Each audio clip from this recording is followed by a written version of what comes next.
આથો લાવવાની ઝંઝટ વગર ઇન્સ્ટન્ટ ઢોકળા બનાવીશું। બહાર જે ફરસાણની દુકાન પર ઢોકળા મળે છે બિલકુલ એના જેવો ટેસ્ટ આવશે તો મકાઈના ઢોકળા બનાવીએ। તો એ માટે સૌથી પહેલાં આપણે 1 કપ જેટલો રવો લઈ લઈશું અને ત્યારબાદ એમની અંદર આપણે 2 ચમચી જેટલો ચણાનો લોટ એડ કરી દેવાનો છે અને અડધો કપ જેટલું દહીં લઈ લઈશું। તો અહીંયા દહીં છે આપણે ખાટું લેવાનું છે। જો તમારું દહીં જેટલું ખાટું હશે એટલો જ આપણા ઢોકળા સરસ બનશે। ત્યારબાદ 1/4 કપ જેટલું પાણી એડ કરી અને એક બેટર તૈયાર કરી લઈશું। બધી જ વસ્તુને આપણે એકદમ સરસ રીતે મિક્સ કરી દઈએ અને આ રીતનું આપણે બેટર તૈયાર કરવાનું છે। તો અહીંયા અત્યારે મેં 1/4 કપ પાણી જ લીધેલું છે। હવે એને આપણે લગભગ 15 મિનિટ માટે રેસ્ટ કરવા મૂકી દઈએ। ત્યાં સુધીમાં આપણે આદુ અને મરચાંની પેસ્ટ બનાવી લઈએ। તો મેં અહીંયા આદુ અને મરચાં લીધેલા છે। ત્યારબાદ થોડી મકાઈ લઈ લઈશું અને એકસાથે આપણે ક્રશ કરી લઈએ।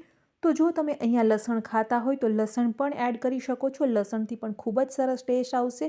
તો અહીંયા આપણું જે મિક્સર છે એ તૈયાર થઈ ગયું છે। હવે આપણો જે રવો છે એ પણ એકદમ સરસ રીતે સોક થઈ ગયો છે। તો આપણું તૈયાર થયેલા મિશ્રણને એમની અંદર એડ કરી દઈશું। તો આદુ મરચાં અને જે મકાઈની પેસ્ટ છે એ અહીંયા મેં લગભગ 2 ચમચી જેટલી લીધેલી છે। સાથે સાથે મીઠું એડ કરી દઈશું સ્વાદ અનુસાર। 1/4 ટીસ્પૂન જેટલી હિંગ, અડધી નાની ચમચી જેટલી હળદર અને મકાઈ એડ કરી દઈએ। તો અહીંયા મેં મકાઈ છે એ કાચી જ લીધેલી છે અને ધાણા એડ કરી દઈશું। તો આપણે સ્ટીમ કરીશું એમની સાથે જ આપણી મકાઈ છે એકદમ સરસ રીતે બફાઈ જશે। તો અહીંયા આપણે બાફેલી મકાઈ લેવાની બિલકુલ જરૂર નથી। બધી જ વસ્તુને એકદમ સરસ રીતે મિક્સ કરી દઈએ। તો અત્યારે આપણું બેટર છે એ થોડું ઘટ્ટ છે તો એમની અંદર હું ફરીથી થોડું પાણી એડ કરીશ। લગભગ 2 થી 3 ચમચી જેટલું જ પાણી જરૂર છે અહીંયા। તો જો પાણીની જરૂરિયાત હોય તો જ તમારે પાણી એડ કરવાનું છે, અધરવાઇઝ આપણે અહીંયા પાણી એડ નહીં કરીએ। તો આ રીતનું આપણું બેટર તૈયાર થઈ ગયું છે।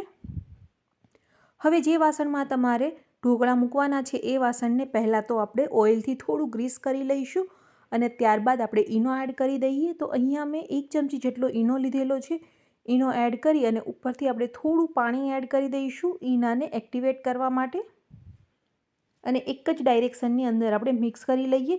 તો તમારે એકસાથે જેટલા ઢોકળા બનાવવા છે એટલા જની અંદર તમારે ઈનો એડ કરવાનો છે। એકસાથે બધા જ બેટરની અંદર ઈનો આપણે એડ નહીં કરીએ। તો અહીંયા આપણી ડીશ છે એ મેં ગ્રીસ કરી લીધેલી હતી, એમની અંદર આપણે બેટરને પોર કરી લઈએ।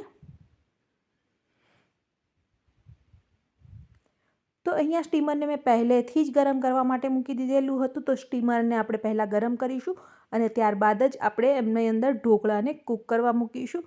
ઉપરથી થોડા કોરિએન્ડર અને લાલ મરચું પાવડર સ્પ્રિંકલ કરી દઈએ। ઢાંકણ ઢાંકી અને લગભગ 15 થી 20 મિનિટ સુધી હાઈ ફ્લેમ પર આપણે એમને સ્ટીમ થવા દેવાનું છે। તો અહીંયા આપણા ઢોકળા છે એકદમ પરફેક્ટ રીતે સ્ટીમ થઈ ગયા છે। તમે જોઈ શકો છો કે આપણું ચપ્પુ છે એ પણ એકદમ ક્લીન બહાર આવે છે। ઉપરથી ફરીથી થોડું ઓઇલ એપ્લાય કરી દઈશું જેનાથી આપણા ઢોકળા છે એ ખૂબ જ સરસ શાઇનિંગવાળા બનશે। હવે તમારી મનપસંદના આકારમાં તમે એમને કટ કરી શકો છો। તો મેં અહીંયા સ્ક્વેરની અંદર કટ કરેલા છે।